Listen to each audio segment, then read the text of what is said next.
ಶಿವಪ್ರಕಾಶ್. ಸನ್ಮಾನ್ಯ ಸಭಾಧ್ಯಕ್ಷರೇ, ಪ್ರಶ್ನೆ ಸಂಖ್ಯೆ 992 ಮಾನ್ಯ ಪೌರಾಡಳಿತ ಮತ್ತು ಹಜ್ ಸಚಿವರಿಗೆ ಪ್ರಶ್ನೆಯನ್ನ ಕೇಳಿದೆ. ಪ್ರಶ್ನೆ: ಹಾಸನ ನಗರಸಭೆಯನ್ನು ಮಹಾನಗರ ಪಾಲಿಕೆಯಾಗಿ ಮೇಲ್ದರ್ಜೆಗೆ ಏರಿಸುವಾಗ ನಗರಸಭೆ ವ್ಯಾಪ್ತಿಗೆ ಹತ್ತಿರವಿರುವ ನಿಡುಡಿ ಮತ್ತು ಚಿಟ್ಟಳ್ಳಿ ಹೊರತುಪಡಿಸಿ ನಗರಸಭೆ ವ್ಯಾಪ್ತಿಯಿಂದ ಬಹುದೂರವಿರುವ ಅರೆಕಲ್ಲಸೊಳ್ಳಿ ಗ್ರಾಮವನ್ನು ಸೆಪರೇಟ್ ಮಾಡಿದ್ದಾರೆ, ಅದನ್ನ ಕೈಬಿಡಿ ಅಂತ ಕೇಳಿದೆ ಸನ್ಮಾನ್ಯ ಸಭಾಧ್ಯಕ್ಷರು. ಓಕೆ, ಉತ್ತರ. ಮಾನ್ಯ ಅಧ್ಯಕ್ಷರೇ ಉತ್ತರವನ್ನು ಒದಗಿಸಿದೆ. ಸನ್ಮಾನ್ಯ ಸಭಾಧ್ಯಕ್ಷರೇ, ಇಲ್ಲಿ ಅವೈಜ್ಞಾನಿಕವಾಗಿ ಈ ಒಂದು ಕೆಲಸನ ತಗೊಂಡಿದ್ದಾರೆ. ಈಗ ಅರೆಕಲ್ಲಸಳ್ಳಿ ನಮ್ಮ ಏನು ನಗರಸಭೆಯಿಂದ ಬಹಳ ದೂರ ಇದೆ, ಅದನ್ನು ಕೂಡ ನಗರಸಭೆಗೆ ಏನು ಮಹಾನಗರ ಪಾಲಿಕೆಗೆ ಸೇರ್ಪಡೆ ಮಾಡಿದ್ರು. ಮತ್ತು ಏನು ಚಿಟ್ನಳ್ಳಿ ಮತ್ತು ನಿರುಡಿ ಮತ್ತು ಇಲ್ಲೊಂದು ಹಳ್ಳಿ ಸೇರ್ಪಡೆ ಆಗಿಲ್ಲ, ಲಕ್ಷ್ಮೀ ಸಾಗರ್ ಅಂತ. ಆ 3 ಊರು ಕೂಡ ನಗರಕ್ಕೆ ಸೇರಿದೆ. ಆ 3 ಊರು ನಮ್ಮ ಪಂಚಾಯಿತಿ ಬರೀ ಅದು 3 ಊರು ಮಾತ್ರ ಉಳಿದಿದೆ. ಅದು 3 ಊರನ್ನ ಹೊಳೆನರಸೀಪುರ ಒಂದು ಗ್ರಾಮ ಪಂಚಾಯತ್, ಕಬ್ಳಿ ಗ್ರಾಮ ಪಂಚಾಯತ್ ಸೇರ್ಪಡೆ ಮಾಡಬೇಕಾಗುತ್ತೆ. ಹಾಗಾಗಿ ಆ 3 ಊರನ್ನು ಕೂಡ ಏನು ನಗರ ಪಾಲಿಕೆಗೆ ತಗೊಂಡು ಇನ್ನ ಅರೆಕಲ್ಲಸಳ್ಳಿ ಗ್ರಾಮವನ್ನ ಕೈ ಬಿಡಬೇಕು ಅಂತ ನನ್ನ ಸಚಿವರಲ್ಲಿ ಕೇಳಿ ಬಯಸ್ತೇನೆ. ಓಕೆ, ಮಾನ್ಯ ಸಚಿವರು.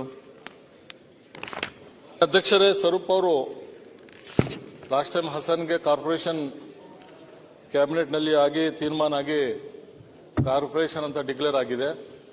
ಆದರೂ 2-3 ವಿಲೇಜಸ್ ಬಿಟ್ಟು ಹೋಗಿದೆ ಅಂತ ಪ್ರಶ್ನೆ ಕೇಳಿದ್ದಾರೆ. ಡಿಸಿಲಿಂದ ಏನ್ ರಿಪೋರ್ಟ್ ಬಂದಿದೆ ಅದು ಎಲ್ಲ ವಿಲೇಜಸ್ ಸೇರಿಸಿದ್ದಾರೆ. ಇನ್ನ 1-2 ವಿಲೇಜಸ್ ನಿಯರೆಸ್ಟ್ ಇದೆ, ಅದು ಇನ್ಕ್ಲೂಡ್ ಮಾಡಬೇಕಂತ ಕೇಳಿದ್ದಾರೆ. ನಾನು ಡಿಸಿಲಿಂದ ರಿಪೋರ್ಟ್ ತರಿಸಿ ಅದು ಇನ್ಕ್ಲೂಡ್ ಮಾಡಿಸ್ತೇನೆ. ಸನ್ಮಾನ್ಯ ಸಭಾಧ್ಯಕ್ಷರೇ, ಇಲ್ಲಿ ಸರ್ 8 ಕಿಲೋಮೀಟರ್ ಸೇರ್ಸವ್ರೆ, 1.5 ಕಿಲೋಮೀಟರ್ ಬಿಟ್ಟವ್ರೆ ಅಂತ ಅವ್ರು ಹೇಳ್ತಾ ಇರೋದು. ಡಿಸಿಲಿಂದ ಏನ್ ರಿಪೋರ್ಟ್ 1.5 ಕಿಲೋಮೀಟರ್ ಐತೆ ಅಲ್ಲಿ, 8 ಕಿಲೋಮೀಟರ್ ಕರೆಕ್ಟ್ ಇದೆ. ಸನ್ಮಾನ್ಯ ಸಭಾಧ್ಯಕ್ಷ, ಡಿಸಿಲಿಂದ ಏನ್ ರಿಪೋರ್ಟ್ ಬಂದಿದೆ ಈಗ ನೆಕ್ಸ್ಟ್ ತಾವು ಏನ್ ಹೇಳತ್ತೀರಿ ಅದು ನಿಯರೆಸ್ಟ್. ಮಹಾನಗರ ಪಾಲಿಕೆಯಾಗಿ 3 ವರ್ಷ ಐತೆ. ಕೆಲವು ಭೂಮಾಫಿಯಾದರು ಸೇರಿ ಇವತ್ತು ಇನ್ನೂ ಹ್ಯಾಂಡ್ ಓವರ್ ಮಾಡಕ್ ಜಿಲ್ಲಾ ಪಂಚಾಯತಿಯಿಂದ ಕೆಲವು ಪಂಚಾಯತಿಗಳು ಹ್ಯಾಂಡ್ ಓವರ್ ಮಾಡಕ್ ಆಗ್ತಾ ಇಲ್ಲ. ಅದನ್ನ ದಯಮಾಡಿ 18 ಜನ ಅಧಿಕಾರಿಗಳ ಮೇಲೆ ಈಗಾಗಲೇ ಕ್ರಮ ತಗಬೇಕು ಅಂತ ಹೇಳಿ DPR ಕಳಿಸಿದಿರಿ. ಒಂದು ಮೀಟಿಂಗ್ ಫೈನಲ್ ಮಾಡಿ.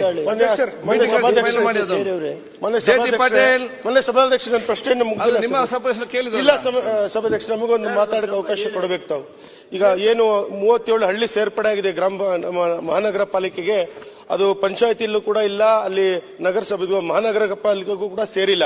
ಈಗ ಅಭಿವೃದ್ಧಿಯಲ್ಲಿ ಬಹಳ ಕುಂಠಿತವಾಗಿದೆ ಸಭಾಧ್ಯಕ್ಷರೇ. ಅಲ್ಲಿ ಏನು 37 ಹಳ್ಳಿಗಳಿಗೆ ಯಾವುದು ರಸ್ತೆ ಚರಂಡಿ ಇರ್ಬೋದು, UGD ಸಮಸ್ಯೆ ಬಹಳಷ್ಟು ಇದೆ.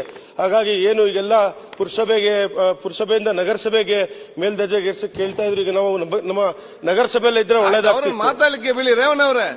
ಪಂಚಾಯತಿಗೂ ಕಡೆ ಇಲ್ಲ, 2 ಹಳ್ಳಿ ರೇವಣ್ಣ ಅವರೇ ಅಲ್ಲ ಮಾತಾಡ್ಲಿಕ್ಕೆ ಬಿಡಿ, ಮತ್ತೆ ನೀವು ಮಾತಾಡಿ. ನಗರಸಭೆಗೂ ಇಲ್ಲ, ಪಂಚಾಯತಿಗೂ ಇಲ್ಲ, 2 ಹಳ್ಳಿ ಹಂಗೆ ದಿಕ್ಕಾಪಾಲ ಆಯ್ತು. ಅವ್ರನ್ನ ಮಾತಾಡಿ, ನೀವು ಅವ್ರಿಗೆ ಮಾತಾಡ್ಲಿಕ್ಕೆ ಕೊಡದೆ ಪಕ್ಕದಲ್ಲೇ ಬರೋದು ಸರ್. ಕರೆಕ್ಟ್ ಪಕ್ಕದಲ್ಲಿ ಎಂತ ಮಾಡಿ, ಇಲ್ಲಿ ಉತ್ತರ ಒಬ್ಬರೇ ಕೊಡ್ಬೇಕಲ್ಲ.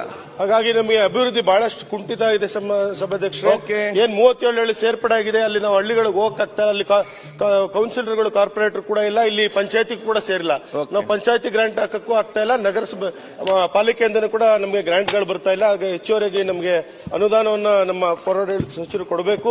ಏನ್ 3 ಹಳ್ಳಿ ಸೇರ್ಪಡೆಯನ್ನ ನಾನು ಹೇಳ್ತೇನೆ ಮಹಾನಗರ ಪಾಲಿಕೆಗೆ ತಗೊಳ್ಳಿ ಅಂತ, ಅದು ಹೊಳೆನರಸೀಪುರ ಪಂಚಾಯತಿಗೆ ಹೋಗ್ತದೆ. ಹಾಗೆ ಸಚಿವರಲ್ಲಿ ನಾನು ಕೇಳಕ್ ಬಯಸ್ತೇನೆ, ಮನವಿನೂ ಕೂಡ ಮಾಡ್ತೇನೆ, 3 ಹಳ್ಳಿನ ಮಹಾನಗರ ಪಾಲಿಕೆಗೆ ಸೇರಿಸಬೇಕು. ಮಂತ್ರಿ ಅವರೇ, ರಾಹಿಮ್ ಅವರು ಡಿಸ್ಟ್ರಿಕ್ಟ್ ಮಿನಿಸ್ಟರ್ ಮಾತಾಡ್ತಾರಂತೆ ಸರ್. ಇದರಲ್ಲಿ ಏನು ಪ್ರಕಾಶ್ ಸ್ವರೂಪ್ ಅವ್ರಿಗೂ ಹೇಳಿದ್ದಾರೆ, ಅದು ಸತ್ಯ ಇದೆ. ರೇವಣ್ಣವರು ಕೂಡ ಅದು ಹೇಳಿದ್ದಾರೆ. ಯಾವುದು ನಮ್ಮ ಅರೆಕಲ್ಲಳ್ಳಿ ಇದು ಸೇರ್ಪಡೆ ಮಾಡಿಸುವ ದೂರನೂ ಇದೆ. ಅದನ್ನ ಜಿಲ್ಲಾಧಿಕಾರಿಗಳಿಂದ ವರದಿಯನ್ನ ತರಿಸಿಕೊಂಡು ನಾವು ಪ್ರಸ್ತಾವನೆ ಬಂದಲ್ಲಿ ನಾವು ಸರಿಪಡಿಸ್ತೀವಿ ಅಂತ ಹೇಳಿದ್ದಾರೆ ಉತ್ತರದಲ್ಲಿ. ನಾನು ಅರೆಕಲ್ಲು ಹೊಸಳ್ಳಿಯನ್ನ ಬಿಟ್ಟು ನಿಡುಡಿ ಮತ್ತು ಚಿಕ್ಕನಹಳ್ಳಿನ ಸೇರಿಸ್ತಕ್ಕಂಥದ್ದಕ್ಕೆ ಜಿಲ್ಲಾಧಿಕಾರಿಗಳಲ್ಲಿ ನಾನು ಅವರ ಹತ್ರ ಚರ್ಚೆ ಮಾಡಿ ಇನ್ನೊಂದು ಹಳ್ಳಿ ಇದೆ ಕಳಿಸ್ಕೊಡ್ತೇವೆ. ಅದ್ರಲ್ಲಿ ಇನ್ನೊಂದು ಹಳ್ಳಿ ಇದೆ, ಅದ್ರಲ್ಲಿ ಲಕ್ಷ್ಮೀ ಸಾಗರ, ನಿಡುಡಿ ಮತ್ತು ಲಕ್ಷ್ಮೀ ಸಾಗರ ಅಂತ ಇನ್ನೊಂದಿದೆ, ಲಕ್ಷ್ಮೀ ಸಾಗರ ಅಂತ. Thank you. ಮಾನ್ಯ ಸಭಾಧ್ಯಕ್ಷರೇ,